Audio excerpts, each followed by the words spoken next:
अस्सलामुअलैकुम व्यूअर्स। इस वीडियो में हम ये जानने की कोशिश करेंगे कि मास्टर वर्ड लिस्ट क्या है और हमने इसे कैसे तैयार करना है। सबसे पहले मैं एक इम्पोर्टेंट इन्फॉर्मेशन आपसे शेयर करना चाहता हूँ। वो ये है कि मैंने वोकैबुलरी के ऊपर एक जनरल वीडियो बनाई है, how to learn English vocabulary के नाम से। उस वीडियो के अंदर बड़ी डिटेल के अंदर मैंने बताया है कि वोकैबुलरी को हमने तैयार कैसे करना है। सारे ट्रिक्स एंड टिप्स जो हैं उसमें बता दिए गए हैं। तो आप अगर अच्छे तरीके से इंग्लिश वोकैबुलरी को सीखना चाहते हैं, जानना चाहते हैं, याद करना चाहते हैं, तैयार करना चाहते हैं, तो आप उस वीडियो को ज़रूर देखें। उसका लिंक नीचे डिस्क्रिप्शन में दे दिया गया है। अब बात करते हैं मास्टर वर्ड लिस्ट की।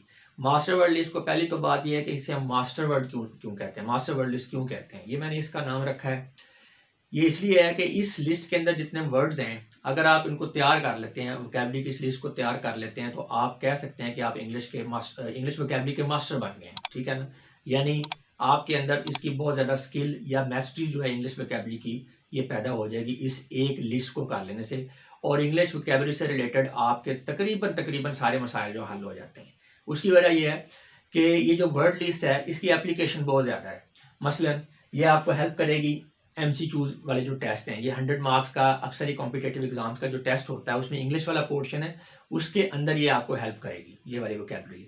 उसके अलावा आपके जो स्क्रीनिंग टेस्ट हैं, जिसमें कॉम्पिटेटिव एग्जाम का स्क्रीनिंग टेस्ट भी शामिल है, और वैसे भी किसी जॉब के लिए आप स्क्रीनिंग टेस्ट में अपीयर हो रहे हैं, तो उसमें इंग्लिश का पोर्शन लाजमी होगा, और इंग्लिश के पोर्शन में जो वोकैबुलरी से रिलेटेड क्वेश्चन होंगे उसमें ये आपको हेल्प करेगी। हेल्प से मुराद ये है कि आपको प्रॉब्लम नहीं होगा, यानी वो आप आसानी से उसको टैकल कर लेंगे, और ये मैं दावे से कह रहा हूँ। अच्छा जी, उसके बाद आगे एंट्री टेस्ट। जितने भी एंट्री टेस्ट हैं, चाहे आप किसी कॉलेज यूनिवर्सिटी में एडमिशन लेने के लिए ले रहे हैं, तो उस एंट्री टेस्ट में इंग्लिश वोकैबुलरी पूछी जा रही है, उसमें ये आपको हेल्प आउट करेंगे। और इसके अलावा कम्पिटिटिव एग्जाम्स के लिए तो स्पेसिफिकली ये बहुत ज़्यादा यानी आपकी हेल्प करते हैं। अब कॉम्पिटिटिव एग्जाम्स की ये डिफरेंट एंगल्स के जरिए जो है ना, डिफरेंट एंगल्स में ये कॉम्पिटिटिव एग्जाम्स में आपको सपोर्ट करते हैं। वो ऐसे कि सबसे पहले बात, जैसे मैंने पहले कहा कि स्क्रीनिंग टेस्ट होगा कॉम्पिटिटिव एग्जाम्स में, तो उसमें इंग्लिश वोकैबुलरी वाले क्वेश्चन जो है पूछे जाएंगे, वो उसको आप हल कर सकेंगे बड़ी आसानी से अगर आपने इस लिस्ट को तैयार कर लिए। दूसरी बात, एनालॉजी वाले क्वेश्चन होते हैं, जिसमें असल बेसिक चीज़ यही है कि आपने वर्ड का मफहूम आप समझते हैं ठीक, तो आप उनको हल कर सकते हैं। तो वो वाला आपका क्वेश्चन जो एनालॉजी वाले क्वेश्चन है वो हल हो जाएंगे। CSS का जो है एग्ज़ाम है, उसमें पहला क्वेश्चन इंग्लिश के पेपर का सिनोनिम एंटोनिम वाला जो उर्दू वाला क्या से कहते हैं ऑब्जेक्टिव पेपर है 20 मार्क्स का, वो आपका मुकम्मल तौर पे हल हो जाएगा, और वो सारे का सारा ठीक होगा अगर आपने इस लिस्ट को तैयार कर लिया ठीक तरह से। अच्छा, इसके अलावा भी सिनोनिम एंटोनिम वाले क्वेश्चन किसी दूसरे एग्जाम में आ रहे हैं, तो वो आप उसको टैकल कर सकते हैं। पेयर ऑफ वर्ड्स वाला क्वेश्चन आते हैं कॉम्पिटिटिव एग्जाम्स में, या ऐसे आप कंफ्यूज वर्ड भी कह सकते हैं।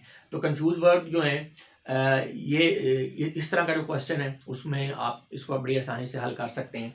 सेकेंडरी मीनिंग, बाद वर्ड्स ऐसे होते हैं कंफ्यूज, वो इसलिए कर रहे होते हैं कि आपको प्राइमरी मीनिंग तो पता है लेकिन उसका सेकेंडरी मीनिंग नहीं पता होता, तो वो आपको कंफ्यूज कर रहे हैं। तो इस तरह ये वर्ड लिस्ट कर लेने से आपको प्राइमरी और सेकेंडरी दोनों तरह के आपके वर्ड, यानी एक वर्ड जो है उसका प्राइमरी मीनिंग भी आपको पता चलेगा और सेकेंडरी मीनिंग को भी आपको पता चलेगा। जितने भी उसके इन्फ्लेक्शंस हैं वो आपको उसकी समझ आ जाएगी।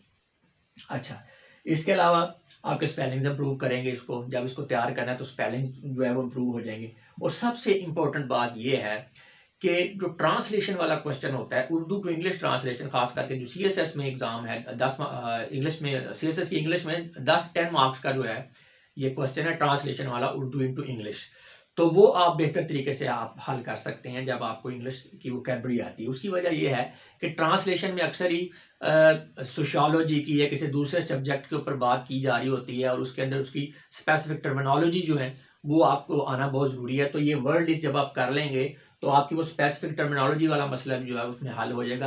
ट्रांसलेशन आपकी बहुत अच्छी हो जाएगी इसमें, और कंप्रीहेंशन आपकी एक तो वैसे इंप्रूव करेगी, चीज़ों को समझना आप चीज़ों को समझना आपके लिए आसान हो जाएगा। आपको वर्ड्स का मीनिंग पता होगा तो आप अच्छे तरीके से उनको समझ जाएंगे। तो एक तो वैसे आपकी जनरली कंप्रीहेंशन आपकी इंप्रूव हो जाएगी। दूसरा, कंप्रीहेंशन का क्वेश्चन भी होता है, जैसे कि इंग्लिश का पेपर में कंप्रीहेंशन का क्वेश्चन है पूरा CSS में, तो उस कंप्रीहेंशन के क्वेश्चन में आपको बहुत सपोर्ट करेगी। और एक और चीज़, प्रेसी में क्या है कि प्रेसी में अक्सर प्रेसी के लिए जो है ना स्टूडेंट्स करते हैं वन वर्ड सब्स्टिट्यूट वाली एक्सरसाइज को, यानी एक बहुत सारे जो है मुद्दा है उसके लिए एक ही लफ्ज़ जो है उसको रिप्रेजेंट करने के लिए, या आप इसे कह सकते हैं कि टर्मिनोलॉजी जो है उसको तैयार करते हैं स्टूडेंट स्पेसिफिकली।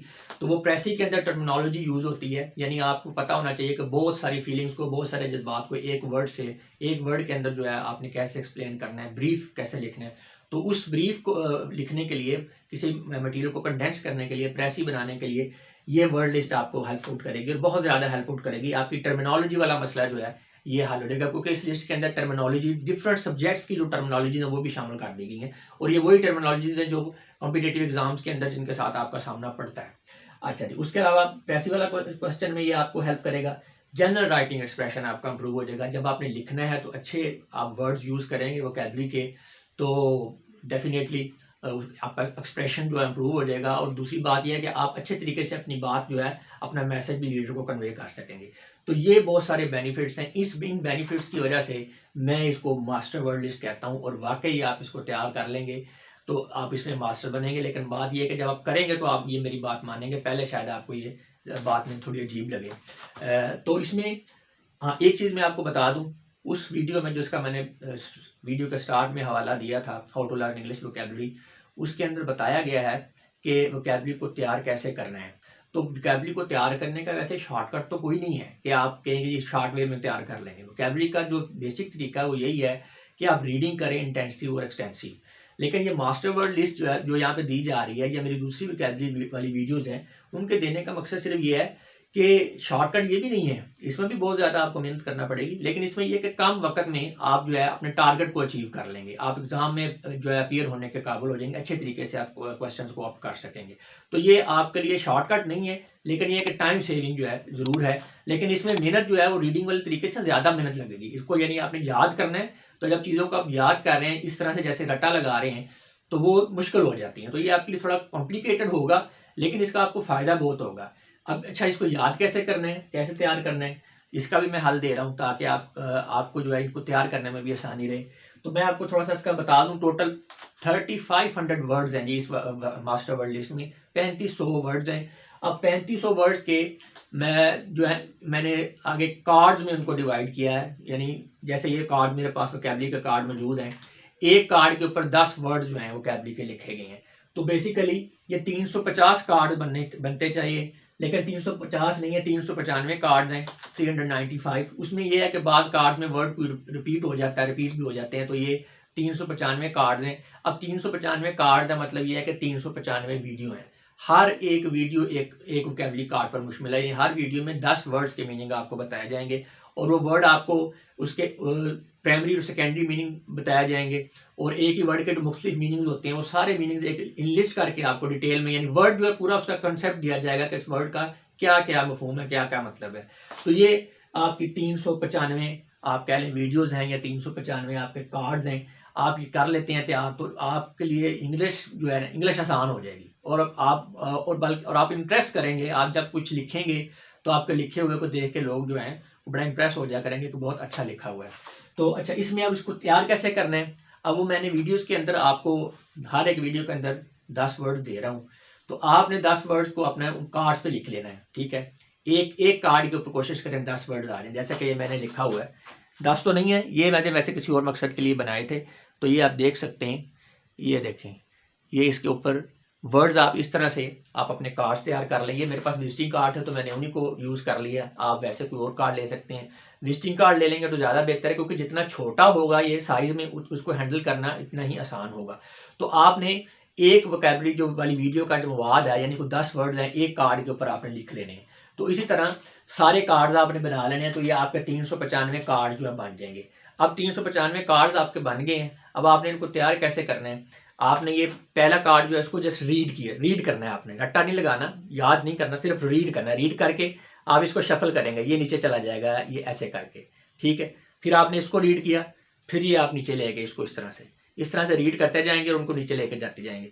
अच्छा, करते करते आपका फिर वो पहले जो आपने सबसे पहले पढ़ा था कार्ड, वो वाला कार्ड आ जाएगा। तो उसका मतलब है कि आपकी एक रीडिंग कंप्लीट हो गई है। अब दोबारा फिर रीड करें, या उसी वक्त कर दें, या थोड़ा कुछ देर ठहर के आप इसको जनाब फिर रीडिंग करना शुरू करें। इसी तरह से शफल करते जाएं, रीड करते जाएं, शफल करते जाएं और रीड करते जाएं। तो यही इसका तरीका है। आपको ये ऐसा तैयार हो जाएंगे। 5 दफ़ा, 6 दफ़ा, 7 दफ़ा, 10 बार आप इसको रीड करेंगे तो आपको ये बिल्कुल तैयार हो जाएंगे और ये आपको ज़ुबानी याद हो जाएंगे। तो आपने अब कार्ड जो हैं उसको जैसे ये अब कार्ड्स हैं, ये तकरीबन कोई 200-300 वर्ड्स बनते हैं जो इस वक्त मेरे पास हैं। तो इस तरह से आप इनको इस तरह से भी अरेंज कर सकते हैं कि आपने 10-10 कार्ड्स जो हैं उसको उसका एक ग्रुप बना सकते हैं। मतलब एक कार्ड के ऊपर 10 वर्ड्स हैं तो 10 कार्ड के 100 तो 100 वर्ड्स का आप एक ग्रुप बना सकते हैं, तो ये आपके 35 जो है ग्रुप बन जाएंगे। तो 35 आपके जो पोर्शंस हैं उनको आप इस तरह से लेकर उनको शफल करके बार बार इसको आप उनको तैयार कर सकते हैं। जस्ट आपने इसको रीड करना है, रीड करते जाएंगे और फिर आगे गुजरते जाएंगे और बार बार रीड करते जाना करते जाना करते जाना, आखिरकार आपको खुद ही महसूस होने लग जाएगा कि ये आपको ज़ुबानी याद हो गए हैं। और इसका एक और तरीका भी है आसानी का, ये आपको मैं यहाँ पे एक चीज़ दिखाता हूँ। ये देखें, ये लेड पेंसिल के साथ ऊपर मार्क किया हुआ है कुछ, तो ये आप अपनी निशानी भी लगा सकते हैं। यानी आपने रीड किया है, उसके बाद आप अपने आप को जो है चेक करते हैं कि आपको आती है वोकैबुलरी या नहीं आती। तो वो आप उससे कोई गलती 10 वर्ड्स हैं, 10 में से फ़र्ज़ करें आपके 8 ठीक हैं, 2 जो है उन्होंने आपको तंग किया है, आपको उसका मीनिंग नहीं है या आपको प्रॉब्लम है, उन 2 पे आप निशान लगा लेंगे लेड पेंसिल से और आगे चले जाएंगे। फिर जब दोबारा वो वाला शफल हो के आपके सामने पेज आएगा तो आपको वो सारा नहीं पढ़ना पड़ेगा कार्ड, आपको सिर्फ वो 2 वाले वर्ड जो हैं जो आपको तंग कर रहे थे उस पर निशान लगा होगा, आप उनको पढ़ेंगे और आगे गुजर जाएंगे। इस तरह से आपका टाइम जो है ये बच जाएगा। अच्छा, इसमें एक और चीज़ जो है इंपॉर्टेंट चीज़ आपने ये करनी है कि आपने इंग्लिश टू उर्दू ही नहीं याद करना वर्ड्स को, आपने उर्दू टू इंग्लिश भी याद करना है, यानी डुअल। क्योंकि आप उर्दू टू इंग्लिश करेंगे ना तो फिर आपका राइटिंग आपकी इंप्रूव हो जाएगी, यानी ये वोकैबुलरी जो है ये आपकी राइटिंग के अंदर आ जाएगी। देखिए, जब हम कुछ लिख रहे होते हैं इंग्लिश के अंदर तो बेसिकली हम अपनी नेटिव लैंग्वेज से इंग्लिश के अंदर चीज़ों को ट्रांसलेट कर रहे होते हैं। अगर आपकी वोकैबुलरी अच्छी है, ठीक है, तो आप अच्छा आपका एक्सप्रेशन अच्छा हो जाएगा। तो इसलिए उर्दू से इंग्लिश मैं इसलिए कह रहा हूँ कि उर्दू से इंग्लिश आप नहीं करेंगे तो आपको वैसे तो वर्ड का मीनिंग पता चल जाएगा, लेकिन आपके यूज़ में नहीं आएगी वो। आप जब खुद लिखेंगे तो वोकैबुलरी आपके यूज़ में नहीं आएगी। लेकिन जब आपने उर्दू टू इंग्लिश आपने जब याद की हुई है वोकैबुलरी, तो वो वोकैबुलरी जो है वो आपके यूज़ में आ जाएगी, आपके लिखने के अंदर आएगी। और ख़ास करके ये जो क्वेश्चन है, ये ट्रांसलेशन वाला जो क्वेश्चन है, उर्दू टू इंग्लिश ट्रांसलेशन करने वाला क्वेश्चन जो CSS का, इसमें आपकी बहुत हेल्प करेगी और ओवरऑल भी आपकी हेल्प करेगी। तो फिर ये तरीका था, ये कार्ड वाला बड़ा ज़बरदस्त तरीका है, आप इसको तैयार कर लें। मेहनत लगेगी इस पर, आसान नहीं है, थोड़ा मुश्किल है। बाज़ औक़ात बंदे घबरा जाते हैं तो उनसे नहीं होता, छोड़ देते हैं। तो परेशान नहीं होना, तरीकाकार यही है, बार बार आप रीड करते जाएंगे, इसको रट्टा नहीं लगाना, रीड करेंगे तो ये आसान हो जाएगा आपके लिए। रीड करते जाएँ 8-10 मरतबा 15 दफ़ा आप इसको रीड करेंगे तो आपको ये याद हो जाएंगे। मेहनत थोड़ी ज़्यादा है इसमें, लेकिन एक ही बार आपने इसको करना है। आप इसको कर लेंगे तो वोकैबुलरी से रिलेटेड बल्कि इंग्लिश से रिलेटेड बहुत सारे मसाइल जो है आपके हल हो जाएंगे और वोकैबुलरी से रिलेटेड तो तकरीबन सारे मसाइल ही आपके हल हो जाएंगे।